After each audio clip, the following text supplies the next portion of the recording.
on what is an institution. Usually these come from the study of governance, nations, democracies. We said, let's apply this to business. If it is so important for India to create jobs, to have economic growth, why can't we apply the same principles to business? And very soon, out of all the cacophony, the faculty team produced what I call the mindset, behavior, action grid. So I like to brand it and say SP Jain's mindset, behavior, action grid. And I'll explain in a moment what that means. But now we had a very nice box with categories in it. And we said, why can't we check whether we are on the right track? Luckily, I've been in the corporate sector for some time, so I went along, talked to 4 or 5 very accomplished leaders to test and validate whether we are on the right track. I came back and I said, yeah, we're probably on the right track. Now we should go out and do some field interviews.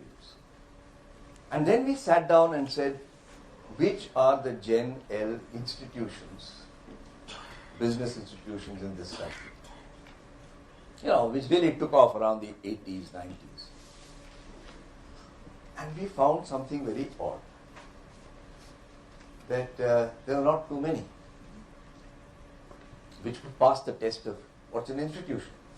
There are many good companies. They keep getting awards and the pink papers are reported. But soon after they get an award there, they seem to go down the tube. That's not an institution. We then selected 6 of them. This doesn't mean there are no more than 6. We just happen to have to start somewhere. Maybe there'll be another 6 later. One of them is Tata Consultancy Services. One of them is the HDFC as a group. One is Kotak Bank. One is Larsen & Toubro. One is Marico. And one is Biocon. Obviously, my intention today is not to talk about each of these 6 companies individually. So I am the only author probably here who's talking about a book that's yet to come out. Others are talking about books they've already written. There will be 6 books on these 6 institutions coming out in the first half of next year. So I'm doing an advanced preview, but I'm more doing this to share an intellectual idea rather than to promote a book.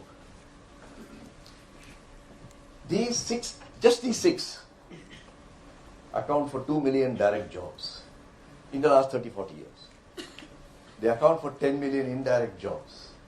And they account for 25% of the market cap of the Bombay Stock Exchange. Just imagine. The value of the Bombay Stock Exchange is 140 lakh crores.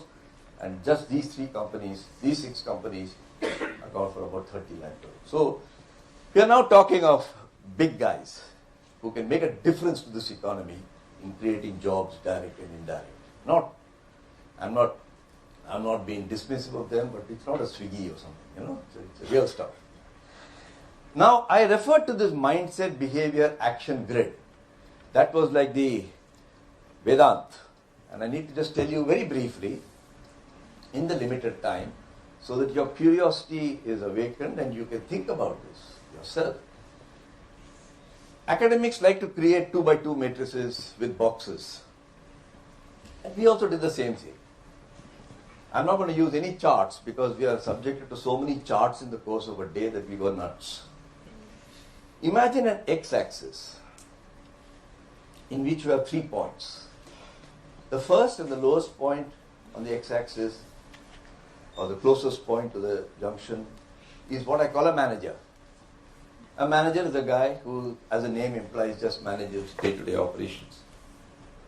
The next is called a leader. As the name implies, he leads a large number of managers. And the furthest point, I call a shaper. A guy who's a leader of the leaders, who's able to architecture something. So clearly there's progression when you go from manager to leader to shaper. And on the y-axis, we talked about what kind of priority that person works to. What is the leadership priority? Because the first one is style and content of work. And we put 3 again. Whether he's interventionist. And intervening Style is, अच्छा ये problem है ऐसा करो. This has happened, then do that. He offers people quick solutions. The next level is when he is actually managing. And the third level is when he's actually anticipating.